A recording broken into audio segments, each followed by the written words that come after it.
Welcome to Sports Video, our online course. We're on chapter 3, and we're talking about recording video, whether that be on your phone, whether that be with one of these really cool new touchscreen recording systems that are pretty affordable for what they can do, or whether you're setting up literally PTZ 4K cameras, the best of the best.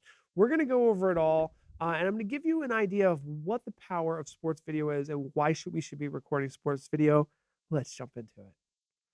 So I should just recommend, of course, that if you don't have the book yet, don't forget to download it. You can get it. It covers all this in more detail in a written format that I think is nice if you want to get away from the screen and read a book. So all that information is below. So we're going to go over a guide for coaches, for analysts, for educators, why you should be recording your practices, definitely the games, and definitely your competition so that you can have this valuable resource, support sports player improvement, coaching strategies, fan engagement, and we're going to even talk about making it easier for you to get like a really good workflow. So video basically transcends memory, right? So, if you're a coach and you're trying to ask your players to remember exactly what happened, and sometimes that's subjective, what was your impression of what happened? Video is the actual data, right, of what was recorded. So you can do a lot more with it. And you can go frame by frame and really analyze the tactics of your competition, the positioning, the technique. And it really leads to targeted training and strategic adjustments that will allow you to improve your performance. So it's really exciting. And it's beyond just the tactical advantages as well. We preserve these key moments, these goals, these touchdowns that you can review, whether it be after the game, on the off season, but definitely post game. Giving you these useful highlight reels, whether that be used for social media or historical archives, just like the pros do, really. We can get this high quality content to build that fan engagement and even in track sponsors. So there's so much value in recording it, but we got to start by recording it. So here's a little workflow to think about to wrap your head around how this might work. So we would start by recording the video. And one of the first things that you're going to want to do is learn how to create a highlight reel, whether that be the best offensive plays, the best defensive plays, specific things like every goal or every save. You decide as the coach, you work with the coaching team, what are we looking for after we record the video? And that might even influence how you record the video and what cameras do you need. Do you need a camera on the goalie the entire time so that you can get every save, every goal? That might be a goal of yours. And if it is, then it might influence how you record the video. But you're definitely going to want to create these highlight reels in some way, shape, or form. And you probably want to have control over that. So that is good. You can use this then for coaching and you can email it out to the team. So once you've created the highlight reels, then it becomes part of your coaching assets, right? And you can have them hosted on the cloud. Your school might have a Google Drive or a Dropbox account that you can use. You can email these files out to the team so that they can look at them and start to review. Now, from these highlight reels and from the game recordings, you can start to create statistics and analysis. And when you have that analysis, when you've got the data, you can start to set player-specific goals. You could say in game 1 or in practice 1 or this scrimmage, you had this many goals, this many blocks, this many saves. This is the KPI, right? The key performance indicator that we want you to look at to see how your game improves over the season. And so we start to set those goals. And after we start setting those goals, now after the game, we can review those stats, compare games, and provide players with their dashboard of analytics. And whether we're looking at as a team or as groups within the team or individual players, we now have real numbers to look at to provide statistics, which is just so powerful in sports. So some of the common challenges in recording sports is that subjects move quickly, right? The people you're trying to capture is quick. The capturing these crucial plays requires anticipating the action, and different sports have different venues and unique camera setups. So I'm going to try to provide you with level 1, level 2, level 3 type setups so that you can easily grow to accommodate all of these different needs. If you want to record these videos, you have to have someone to record the footage, right? And I'm going to show you how to get SD cards and how to transfer footage and how to use editing software. And we're going to look at all of that, whether we use the cloud for storage like Google Drive, Dropbox, or Huddle. We're going to look at all of that and explain how to streamline, capturing all of this, storing it all so that you can get the footage that you need. Also, in this video, all about recording video, we are going to talk about the difference between 720, 1080, and 4K, those being resolutions of the different cameras that you could decide to purchase, and then the need for frame rate considerations, right? Are you going to record in 30 frames a second or 60 frames a second? And we'll look at some of those details that you might be considering when you put together a sports video system. We'll talk about being efficient when you organize your video so that your workflow is seamless, because I know that a lot of coaches, for example, that might decide to take this on are new to video editing, or if you have a team, you want them to be organized. And I'm not talking about the players here. I'm talking about your video team that we're going to talk about creating. And it's explained a lot in this book, some tips on how to request volunteers and work with the broadcast club and the different resources that you as a school sport or a organization can build. But we're talking about taking these long game recordings and trimming them into focused clips so that we can highlight the key moments and even add annotation. And we'll take a look at some of the annotation tools as well. We will be categorizing and organizing these into folders, right? So decide, what are your teams? Who do you have? If you have an offensive coordinator, maybe you should have an offensive folder, right? Defense, special teams, etc.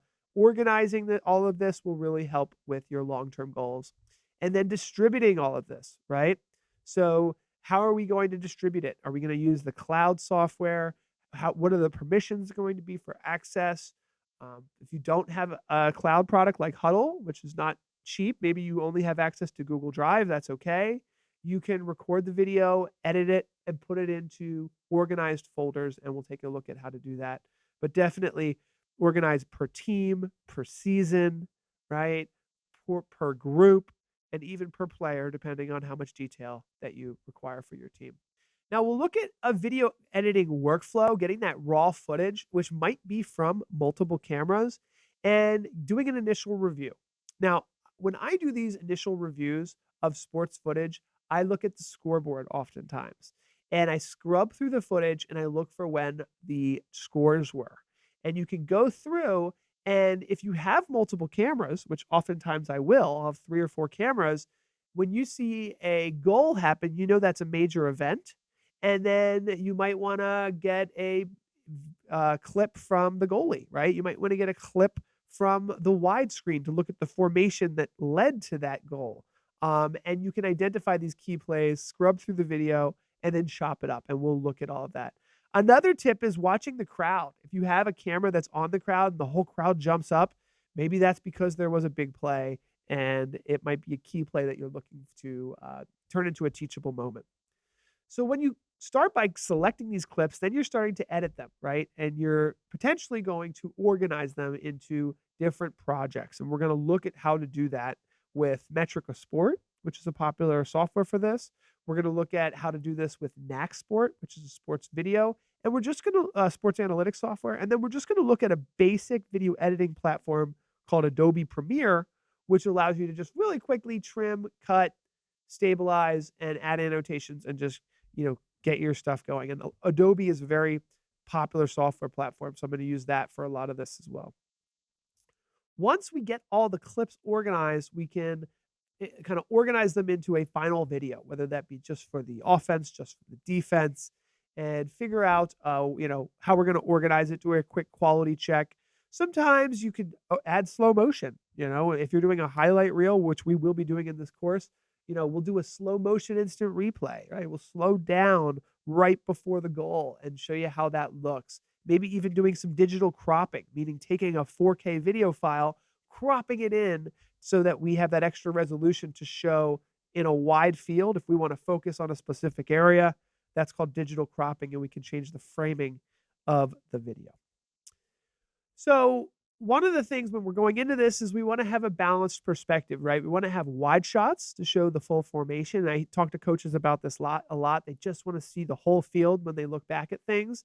But we also oftentimes want the close-ups to highlight the individual skills and the technical details. So it's really a balance after talking to so many different coaches about this and mastering, when do we want to switch from the wide shot to the tight view and what we're doing with this. Is it just for showing a formation? Then we want the wide shot. Is it just for a highlight reel? Then we want to do more of the close-ups. Now, I want to highlight the value of a camera operator. Real camera operators are great. They know the game. They know the players. They can feel the direction, and you can talk to them and tell them what you're interested in capturing. Tell them the zoom level that you want the cameras to be operated. Right here, we're looking at two PTZ camera operators working in tandem. And when I do projects like this, what I'll often do is have one of them doing a wide shot left to right and another one doing a tight shot. So like a 2/3 of the field and a 1/3 of the field, which is just, you can't beat human operators. But there are AI cameras available that will automate this process as well. They're not as good as the humans, but they do fill a gap when when we don't have any human operators. You could use AI cameras as well, and we'll look at those. Now, if you are working with camera operators and you have the option to have them for the game days, especially when you really want it to look good, I did recently write a book called the PTZ Camera Operator Handbook that you can refer to. You can scan this QR code to get it. And I highly recommend giving this book to any PTZ camera operators that you're working with and training up. Now, one of the basics of composition and framing is to have a visually clear and engaging footage, right? So you want to have enough of the play to let it develop, but you want to be zoomed in enough so that you can see the player's technical skills. Now, one of the rising trends is really elevated angles. So you'd be surprised at how tall some of these tripods are getting, 10, 20, 25 feet up in the air, giving you that really ideal traditional camera view that you see in broadcast from the field. So it's not always easy to get up high, but these tripods make it better. And then you can still operate the cameras remotely. So if you're using a PTZ camera, even though it's 20 feet in the sky, you can still operate the cameras remotely. So it's really becoming more and more practical. And then when we start to talking about how are we going to record the video, sometimes you have a camera that's with a built-in SD card, so you can just record to the camera and bring it home. That's one simple way to do this. Another way would be to get a hardware-based video system, like I am holding in my hands here. This is a hardware-based video encoder I purchased. I have this right here. This is called a YOLO box, and this actually takes 4 cameras and mixes them in, and you can record all of them, and it's only about $1,000. So these are very affordable little touchscreen hardware recorders we can get, and then there's software recording systems as well. So we'll go over all 3 of those and the benefits and the differences. I'm not going to go into this whole chart. It is covered in the book, but essentially, based on what you're doing, we will give you some ideas on file sizes, right? And SD cards. So whether you're using, 1 camera, 2 camera, or using 4K, or you're doing 60 frames a second, I'm going to help you in the book, especially to calculate the size of the SD card, right? How much space do you need to record all this video based on how long is your game? And then we'll take a look at the benefits of 1080p versus 4K. So this is a simple diagram here explaining this. 4K has 4 times as much pixels as 1080p video, okay? What does that allow you to do? Well, if you're recording a game in 4K, you can then digitally crop what you want and get, really, tight footage from the game. So interesting what you can do here. You can have a full wide shot in 4K, and then in your highlight reels, you can come in and still have a beautiful 1080p video where you're cropping in and showing tighter details of a formation. So 4K video, I really recommend for creating highlight reels for this purpose because it allows you to get those zoom ins. And so you can have a wide shot for your software analytics, And then in your highlight reels, you can really highlight the specific players by zooming into them. So I really recommend that. We're going to show some examples of that. But 4K allows you to do that digital cropping, and I recommend it if you can afford it to get 4K cameras. The thing about 1080p is it does have smaller file sizes and lower bandwidth for streaming. So we're going to talk about this and kind of go over the pros and cons, especially it's detailed in the book here. But 1080p, it's lower resolution. One of the bigger things to think about is, can you handle 60 frames a second? Because there's so much fast movement going on. The 60 frames a second will allow you to do slow motion and instant replay if you're interested in taking your sports video there. 4K, of course, there's bigger image sensors, so it's better in low light. It has better color accuracy, and you get a lot more flexibility when you start to move post-game, right? From an archival perspective, you've captured 4 times as much data, and you can work with that. But knowing that you need larger file sizes and generally more bandwidth to put it all together. So you may come into some bottlenecks there that I'm going to try to prepare you for.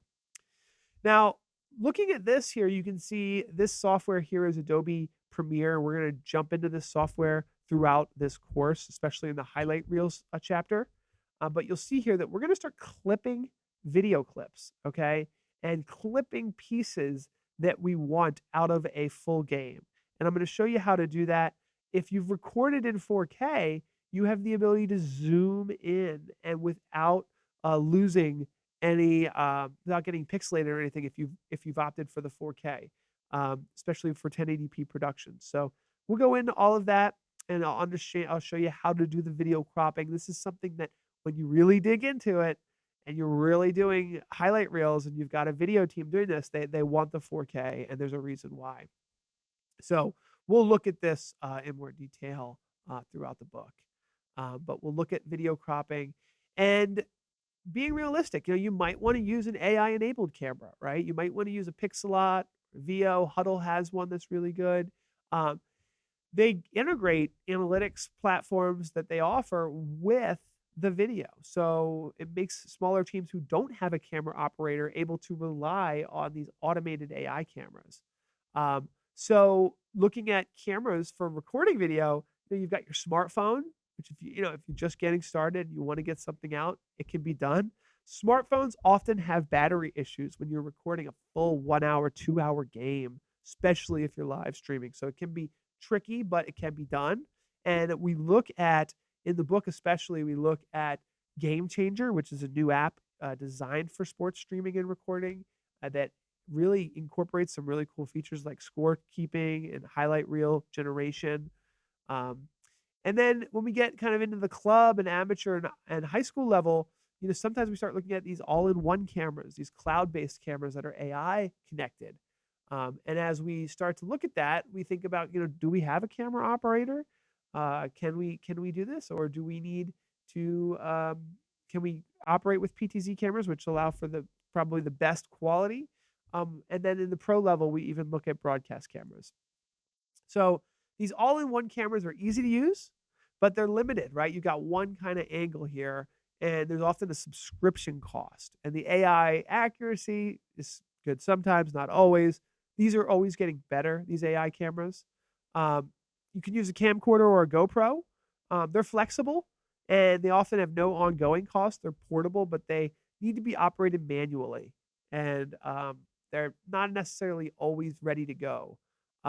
When you're talking about a multi-camera system that's installed, it's professional, it's ready to go, but you might need a camera operator, right? You might need to run cables, and it's a higher cost. IP cameras are super popular for this. They can be permanently installed. They can be remotely controlled, but they do require a network. And so we'll look into some of these. And then PTZ cameras, the thing that's so nice about them is you can remotely control them from anywhere, even home, right? Even anywhere in the world, you can plug these in and control them remotely, although they're a little more expensive and they require an operator. So there's a lot of trade-offs here, but I'm going to share with you a lot of the values and how to get all of this set up in this online course. And we'll, of course, be showing best practices for recording, and we're going to go over full game footage and how to build that library out. So preparation and reading this book, my hat's off to you for taking this course, getting ready here, because this is going to be a really eye-opening course for you, and you're going to learn so much. So our next chapter, let me open the book here to see where we're at, is going to be going from field to fan base, right? So preparing your fan base for the getting behind you, right? Getting access to your live streams, getting volunteers, getting on board, and there's a lot of value in working with your fan base and delivering them some of the highlight reels, right? And some of the things that you can share with them. So see you in the next chapter.